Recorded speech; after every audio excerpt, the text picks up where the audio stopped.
It could have been better.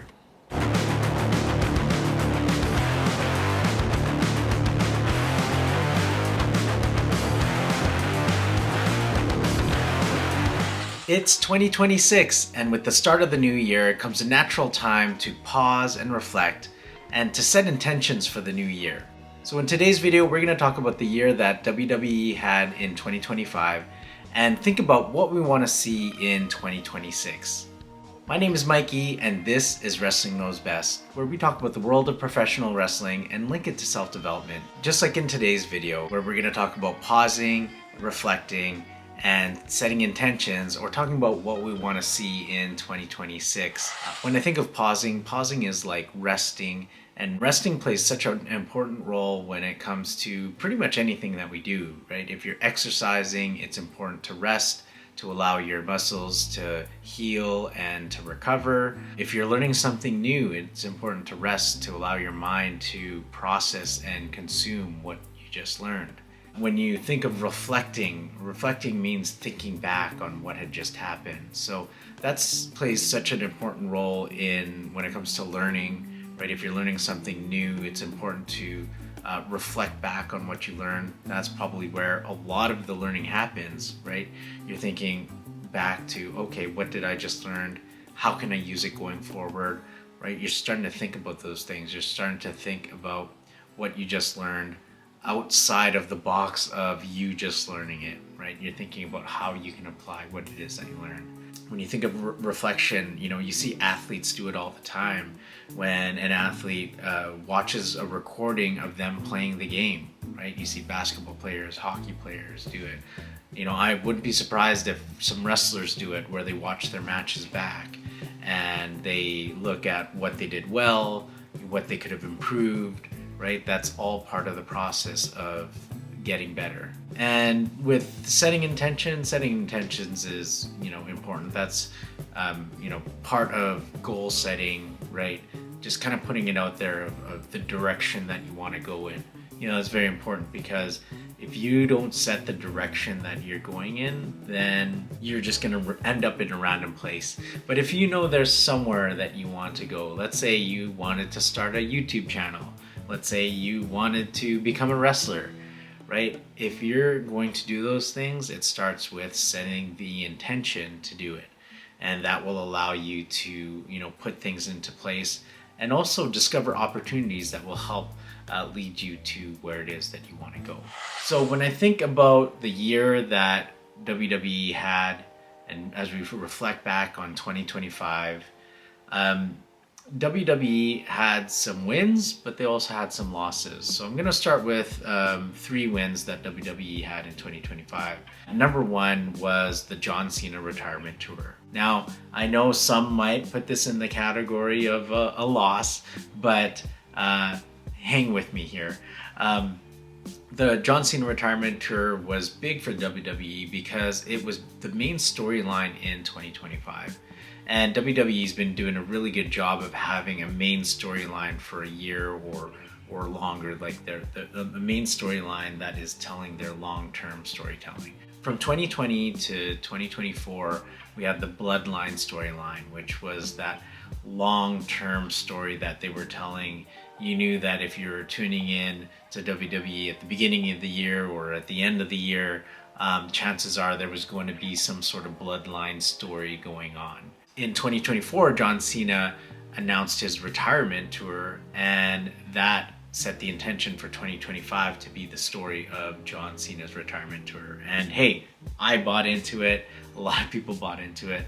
I somehow magically ended up at 2 of John Cena's last shows. Both weren't even in my city, but I found a way to attend those shows because I had to catch John Cena on his retirement tour.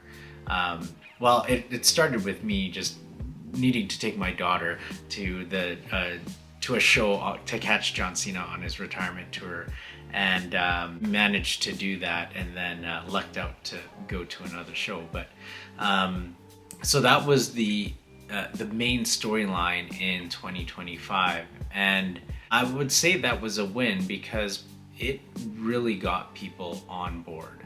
And A lot of people, invested their time and their money to see John Cena before he retired. There were things that could have been done better for sure, but we'll talk about that a little later in the video. The second win that we saw in 2025 was the return of the US Open Challenge. Now, this was something that I loved seeing when John Cena did it, when he had his last US title run. But as part of John Cena's retirement tour in his final SmackDown, he had a face-to-face conversation. I was going to say confrontation, but it was more of a conversation than confrontation. But he had a conversation with Sami Zayn in the ring, and Sami Zayn was, hyping up John Cena, talking about how much he admired him, and said that in honor of John Cena, he wanted to start up the US Open Challenge again and have John Cena be his first opponent as part of the US Open Challenge. And I thought that was a great way to have Sami Zayn and John Cena wrestle. That was John Cena's last match on SmackDown. He got to do it against Sami Zayn for the US title. I thought that was a really cool moment. But having this US Open Challenge opens the door for any random competitor to come through the curtain and challenge the US champion. And that brings some excitement to the show. I thought it was a highlight of SmackDown since it started. And I'm grateful that the subsequent champions, being Ilya Dragunov and then Carmelo Hayes now, are continuing that open challenge. Because it's really exciting to see, and I'm glad that they're continuing that US Open Challenge. And win number 3 for WWE in 2025 is the women's wrestling. WWE has probably the best women's division in the world right now. They're saying that NXT has the best women's division, which they do, but a lot of them are transitioning now up to the main roster. So we're starting to see, that women's division starting to flourish and move up to the main roster now. And not only that, but the existing women stars were doing their thing. I thought that the lead up to WrestleMania, that storyline, the triple threat build to WrestleMania, where we had Io Sky, Naomi, and Rhea Ripley, I thought that build to WrestleMania was amazing. It had me tuned in every single week to see what was going to happen with them. So I thought that was really good. We also got to see, kind of concurrently and then a little bit after WrestleMania, we got to see the feud between Naomi, Bianca, and Jade. So, with those three starting to feud, that really piqued the interest, and that started at Elimination Chamber. So, there were multiple women's feuds going on, and Naomi got to be a part of, multiple feuds, which was really cool. We got to see Naomi's heel run. Like, that was so cool. I think Naomi was absolutely smashing it out of the park. And then she got pregnant and had to relinquish her title, which, congratulations to her and Jimmy. But she was on probably the best run of her life, and I'm hoping that she can come back and continue where she left off. The tag team division, the women's tag team division, I think the curse is finally lifted in the women's tag team division. We get to see teams like Charlotte and Alexa, a team that I didn't think was going to work, or at least at first, that whole "we're not friends" gimmick, but it ended up working. And now Charlotte's a face, which is what the spot they were trying to kind of force her into, and now she's naturally moved into that face role, being alongside Alexa. Kabuki Warriors are always a good tag team. They've been around for a while, very established tag team, but Asuka is one of the best wrestlers in the world. We get to see Team Rio, right? Rhea Ripley and Io Sky. They're two of the best wrestlers in the world, and now to see them tag up together, absolutely amazing. Nia Jax and Lash Legend, I think they're a great heel tag team, and they look legitimate. If I were a woman, I would not want to mess with them, that's for sure. We also got to see Evolution 2, the Evolution all women's pay-per-view made its return in 2025, and I think that's just shows how good women's wrestling is and has been for a while now. So I'm glad that they got rewarded with bringing back the Evolution Premium Live event, and I hope that they continue it in the future. And we also got to see the return of AJ Lee in September, which led to her first match back at WrestlePalooza, where it was a mixed tag team match, husband and wife versus husband and wife, right? We got to see Becky Lynch and Seth Rollins versus CM Punk and AJ Lee. So it was really cool to see AJ Lee return. It was the best, worst kept secret in wrestling, similar to when CM Punk came back when he made his return in AEW. Everybody knew that he was going to return, but it was just so hyped to see him come through the curtain and do his thing in the ring. But same thing with AJ Lee. I think everybody speculated that she was going to make her return. But when she made her return, everybody was so happy to see her. And I've got an honorable mention for the wins for WWE in 2025, and that is the younger talent moving up the card. I think they've been doing a really good job of, not only establishing, hey, here's the stars, and yes, John Cena's on his retirement tour, but as all of that was going on, we got to see new stars emerge. People like Braun Breaker, people like Bronson Reed, Carmelo Hayes, right? These younger talents starting to move up the card and become established names. I think that's very important for the future of WWE and for the future of wrestling.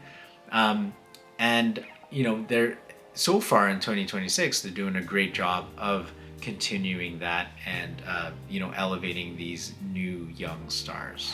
Now let's talk about some of the losses in WWE in 2025, and I'm gonna start with an honorable mention, that being Tiffany Stratton's championship run. Now, she had a lot of hype behind her as she debuted. She eventually, built her way up and became the WWE Women's Champion, which I think was deserved. I think her time was right. But when I look at the run, I do think that it probably could have ended earlier. And don't get me wrong, I'm always grateful for a long championship run. But I look at some of the other wrestlers that could have held the title, and I think there are, to be frank, there's some better wrestlers out there that could have held the title other than Tiffany Stratton. And I like Tiffany Stratton. I think she's got a long, bright future ahead of her.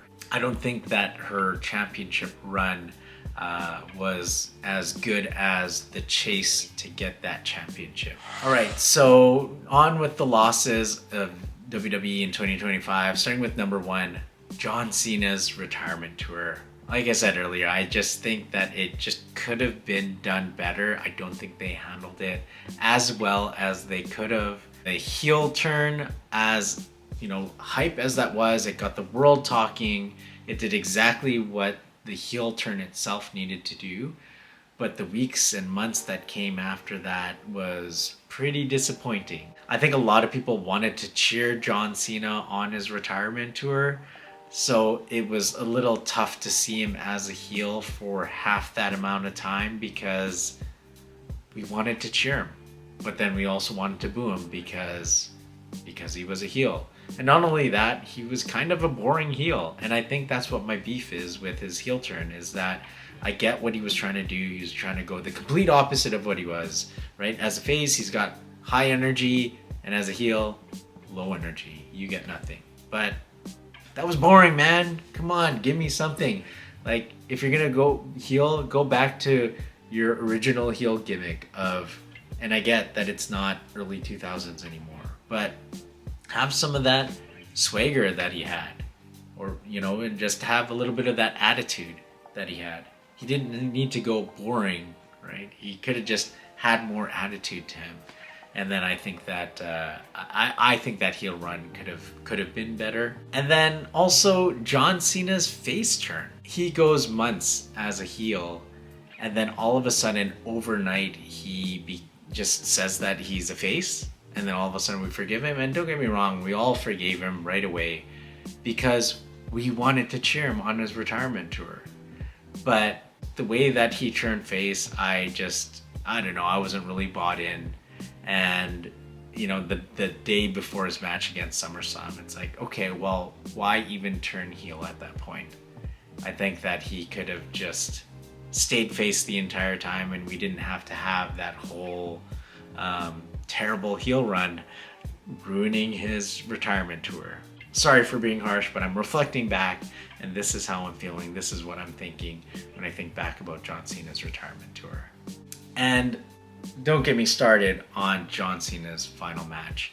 Yes, it happened almost a month ago, and I'm still bitter about it. I'm not bitter about the finish. I respect the fact that he lost. I think he went out in the way that a traditional wrestler would, and Gunther is the right guy to beat him.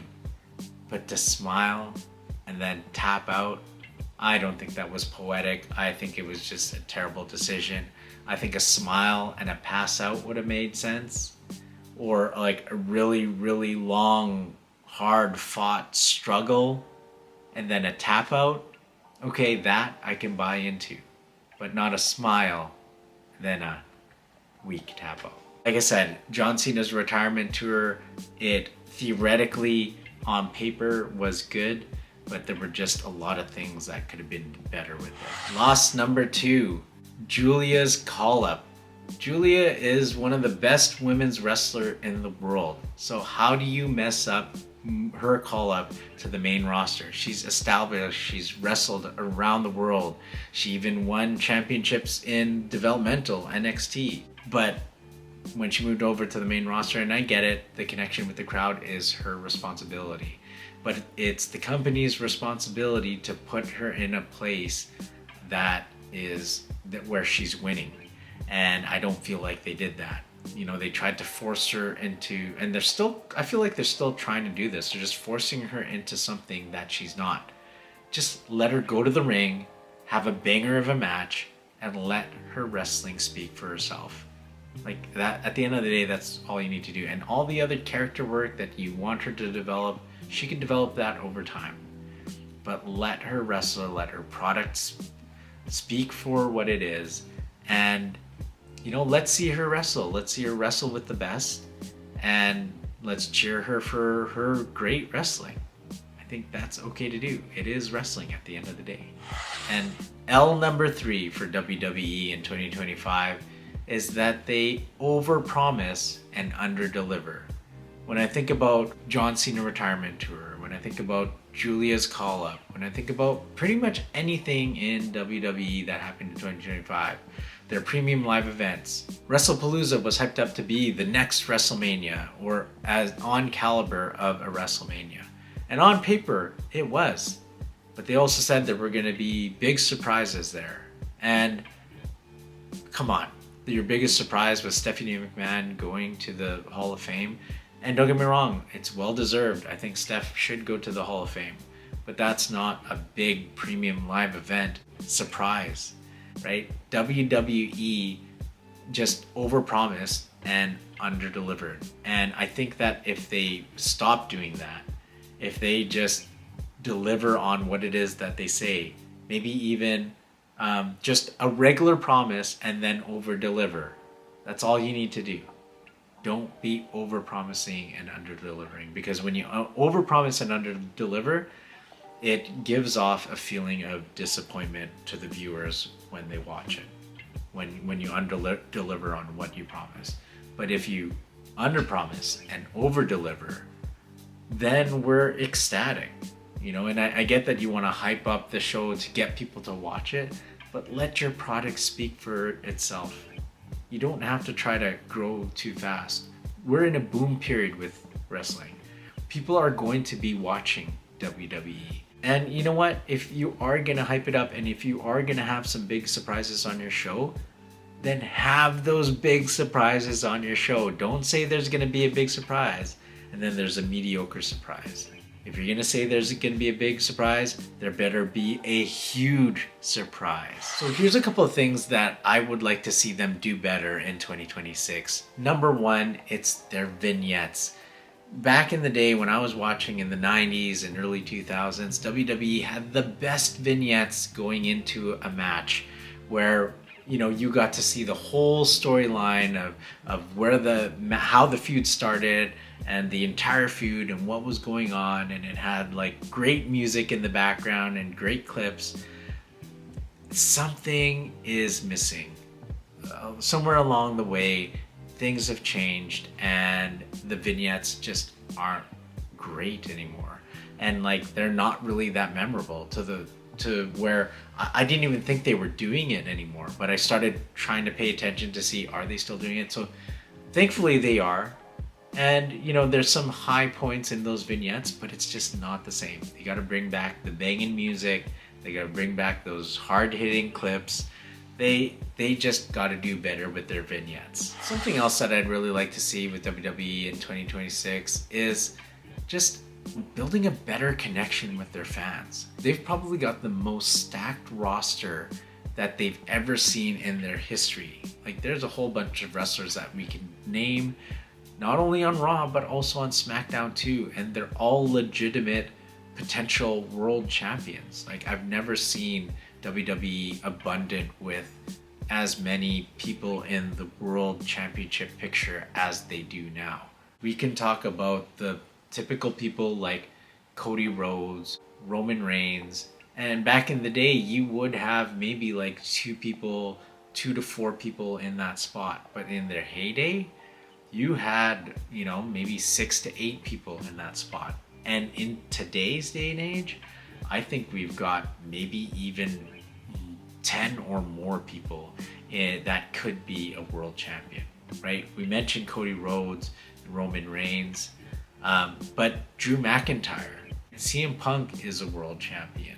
Sami Zayn could potentially be a world champion, right? Randy Orton's got that credential. Jey Uso was recently a champion, right? Gunther can be a champion. Brock Lesnar could be a champion, right? There's 10 already.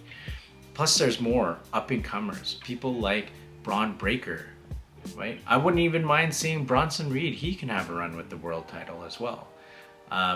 Trick Williams, who just came up, I see him as a superstar. Like, he is going to be a multi-time world champion, right? And there's lots to talk about Obafemi as well. Him being catapulted to the main event picture when he gets called up. So that's another potential WWE champion. So there's a lot of people that can be the WWE champion, and there's an abundance of talent on WWE right now, but for some reason, I'm missing that connection with the company. So I hope WWE does better. They've got a lot of talent on their hand. There's a lot of potential with the storylines that they have, but they're just missing the connection with the fans. So I hope that they improve that for 2026 so that we can all enjoy wrestling again. So that's it for me today. I hope you enjoyed the video. Let me know what you think was a big win for WWE in 2025, and what would you like to see in WWE in 2026. Thanks for watching. Make sure to like and subscribe, and we'll see you in the next video.